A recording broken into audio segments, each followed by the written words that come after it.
Danny Flex and welcome to the latest edition of SecondsOut Flexpectations, and indeed the first edition of the new year 2022. I'll be here every Thursday at 4:30 PM to look ahead to events and happenings in the world of boxing, just like the sister programme Reflections, which looks back generally on the weekend's action, and that's usually Monday at 4:30 for new viewers who aren't accustomed to our schedule. But this week, obviously no live boxing taking place in the UK, as it won't be for the entirety of January. The Board of Control, quite sensibly in my view, deciding that with a lack of available NHS workers due to the ongoing pandemic, it's probably best, because the board and UK shows generally rely on NHS workers as doctors and paramedics and so on at ringside for all the shows. It's probably best to put boxing on hold in this country for a month.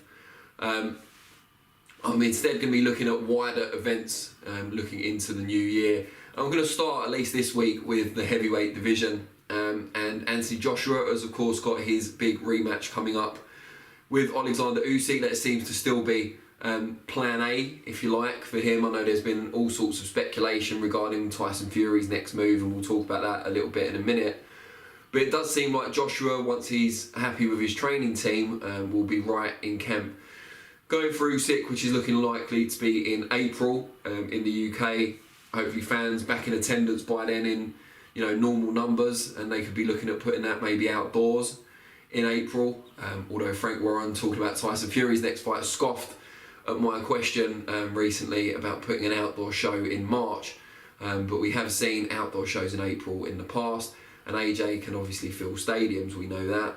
And I'm sure his drawing power is undimmed by the defeat to USYK, as comprehensive as it was.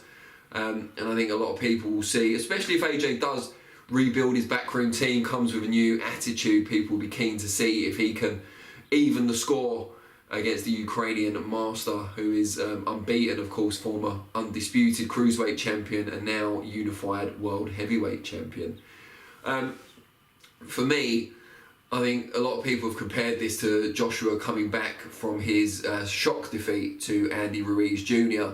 And while this USYK fight was also a surprise loss for Joshua, I think they're very different in terms of the manner of the defeat and the rematches themselves. So with Ruiz, Joshua was absolutely shocked, never really recovered from the first knockdown he suffered, was a bit too gung-ho after landing and knocking Ruiz down in his own right.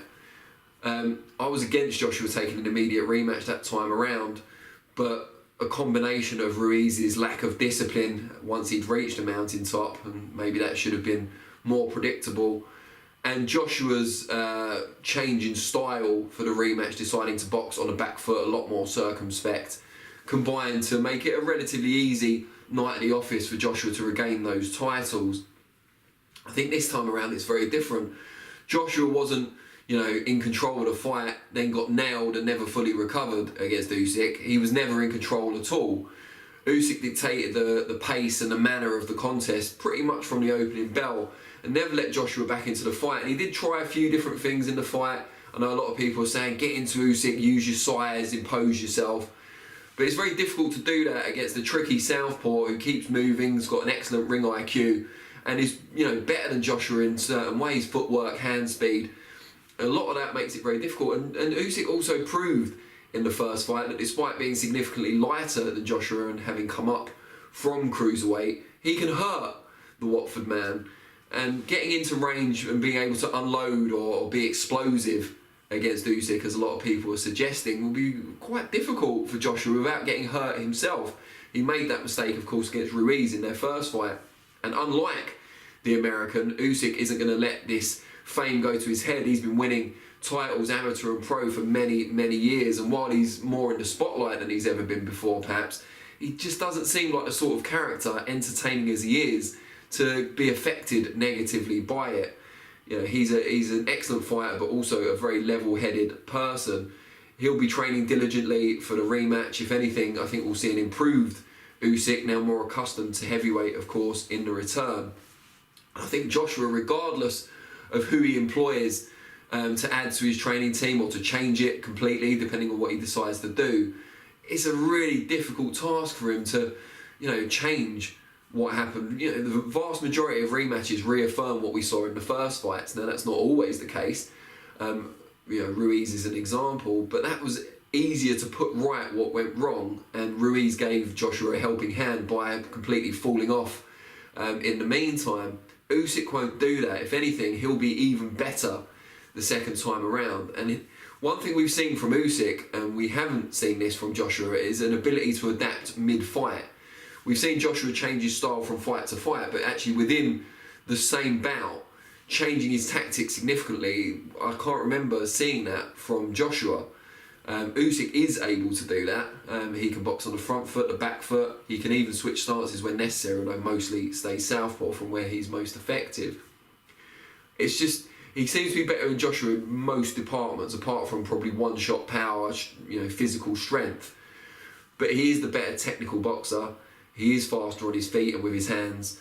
And he's got that mental strength as well. He's got that confidence from the first one. I'm not saying Joshua's mentally weak by any stretch of the imagination, but Usyk is at least his equal on that footing. And I think, I'm happy to make the prediction now that if that rematch does go ahead, I expect Usyk to win again. Now, it might be closer, it might be more dramatic, it might be more competitive, but I would expect Usyk to come out on top once again. I just think style-wise, he matches up particularly well with Joshua, and the question marks we had about him that would have given Joshua more of a chance, can he hurt him? Does he have the chin to withstand Joshua's punches? I think he answered those two questions in the first fight in a positive way for him, and I just see him coming out on top again. Then we look ahead. Tyson Fury, will he fight Dillian Whyte? Probably not next time out, if Warren and Bob Arum, Fury's promoters, have anything to do with it. Will that fight eventually take place? Possibly. We'll see what the fallout is with the negotiations and purse bids and so on, but I think Fury, you would favour him to beat Whyte, and that's no disrespect to Dillian. I don't think many people outside of his team will be picking him to win that one. I think he's improved massively as a fighter, first under Mark Tibbs and more recently under Xavier Miller, but I just think Fury, too big, too long, too smart. And we know he can hit a bit now as well. I'm not sure he'll approach Whyte in the same manner he did Deontay Wilder. Whyte's work rate and body punching and physical strength suggests it might be wise to mix it up a bit more, back foot, front foot, and just generally outbox him until Whyte starts to tire and then maybe push forward after that. But either way, I think Whyte will make a fight of it and there'll be a few exciting moments, but I can't see past Fury winning that one if it happens.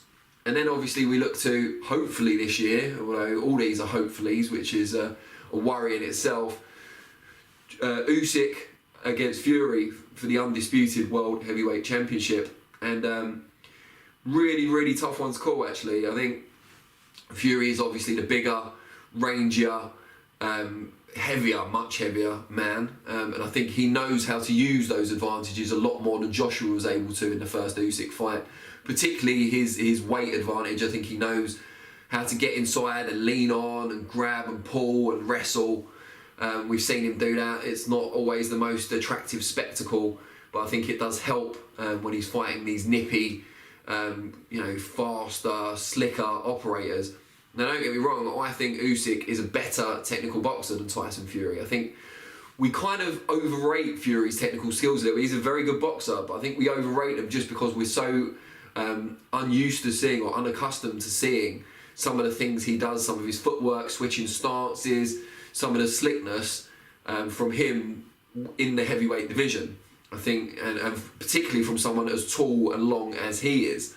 I still think he's a very good technical boxer, but I think Usyk's a level above. Obviously, incredible amateur, and just boxing IQ, I'd say, is around even as well. They're both very intelligent. They both know what to do if a fight's not going their way.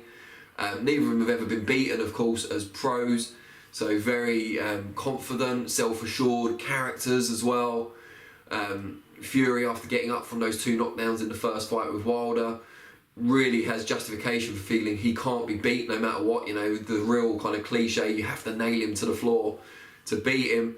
Whereas Usyk's proved, you know, in almost all of his pro fights to be significant levels above the opposition. The only one I'd say where that wasn't the case was Maris Bridis in the World Boxing Super Series, which was a very close fight. Bridis has come closer than anyone to beating Usyk, and I know people talk about Derek Chisora and the success he had against Usyk, but I think that's been over-egged a little bit. I think Chisora had a few good rounds, but I think they were rounds where Usyk was kind of sizing him up, or maybe taking a round a little more quietly. I won't say taking a round off. I think Usyk was always in control of that fight. He always knew he was winning that fight, and he could switch it up or go through the gears when he needed to. He just didn't need to. And I think, you know, we saw against Joshua that when he did go through the gears, there was a real difference in quality, as it turned out.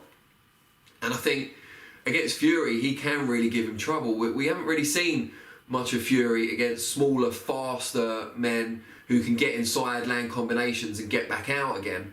It's not an easy strategy to pull off. I think, you know, Steve Cunningham obviously dropped him earlier in Fury's career, but even Cunningham's not an Usyk. You know, he relied more on work rate and strength and power, whereas Usyk's got the full skill set. He's a complete fighter.